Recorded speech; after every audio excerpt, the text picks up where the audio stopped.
AI को वरदान के रूप में कैसे जान सकते हैं और कैसे पहचान सकते हैं, ये बहुत ही महत्वपूर्ण विषय होगा। मित्रों, जब हमारे देश में 1980 में राजीव गांधी की सरकार में पहली बार कंप्यूटर आया तो लोगों ने कहा कि ये रोजगार को खत्म कर देगा, इनोवेशन को खत्म कर देगा।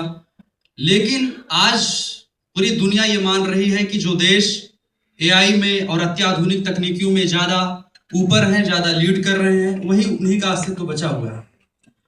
जब देश में केंद्रीय कार्यालयों में दस्तावेजों का प्रयोग होता था, कागजों का प्रयोग होता था, तो उस समय लोग मानते थे कि कंप्यूटर के आ जाने से या टैली के आ जाने से, टैली एक अकाउंटिंग सॉफ्टवेयर है जो सभी सूचनाओं को संग्रहित करता है, उसका एनालाइजर करता है, तो लोगों ने कहा कि तो कागज का काम खत्म हो जाएगा। लेकिन जब 1986 में श्याम सुंदर गोयनका ने भारत में टैली को लॉन्च किया, तब के बाद से आज भी आप देखेंगे बीएचयू के केंद्रीय कार्यालय में या जितने भी कार्यालय, आज भी कागज का प्रयोग हो रहा है।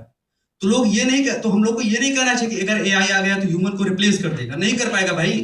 एआई के पास इतनी पावर नहीं कि ह्यूमन को रिप्लेस कर सके। उसके पास कोऑर्डिनेशन का काम है, वो किसी चीज का एनालिसिस कर सकता है, उसका विश्लेषण कर सकता है।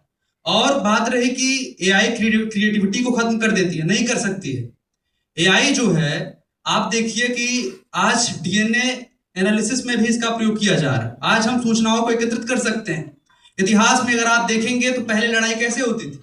लड़ाई पहले तलवार से होती थी, घोड़े पे बैठकर होती थी। क्या आज वो संभव है? क्या अगर हम नवाचार को नहीं अपनाएंगे तो क्या हम अपने अस्तित्व को बचा सकते हैं? नहीं बचा सकते। तो हमें आधुनिकता के साथ रहना है, तभी हम अपने अस्तित्व को बचा सकते हैं। और रही बात की एआई के अभिशाप की और गोपनीयता, जो एक बहुत बड़ा मुद्दा बना हुआ है। अभी हमारे राज्यसभा की एक माननीय सदस्य हैं, उन्होंने सूचना प्रसारण मंत्रालय को पत्र भी लिखा कि जो ग्रुप कर रहा है आपत्तिजनक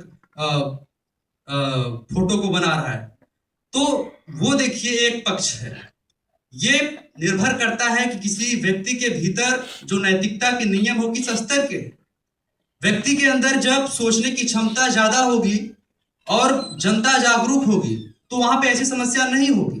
क्या अमेरिका में ये जो आपत्तिजनक फोटो बनाए जा रहे हैं, क्या वहां पे आपत्ति हो सकती है? नहीं हो सकती। ये भारत के लिए, क्योंकि लोगों की मानसिकता में जो चुल मचा रहता है, ये सबसे बड़ी भूमिका निभाता है। तो हमें सोचना चाहिए कि अगर लोग नैतिक हों और उसका जिम्मेदारी के साथ प्रयोग करें तो एआई वास्तव में एक बेहतर रोल अदा कर सकता है। विज्ञान के क्षेत्र में भी, अनुसंधान के क्षेत्र में भी, साहित्य के क्षेत्र में भी, हर एक क्षेत्र में जो है वो अपना एक महत्वपूर्ण योगदान निभा सकता है। और आजकल हम देख सकते हैं कि कई सारे बड़े बड़े डेटा सेंटर भारत में बनाए गए हैं और जो भारत है अपना इंटरनेट का सेंटर है वो रिलायंस के माध्यम से वो भारत में ला रहा है। तो पहली बात जो थी कि गोपनीयता सुरक्षित नहीं है, तो वो भी अब हो जाएगी। और हर प्रकार से जो है एआई एक महत्वपूर्ण कदम होगा हमारे लिए। बहुत बहुत धन्यवाद।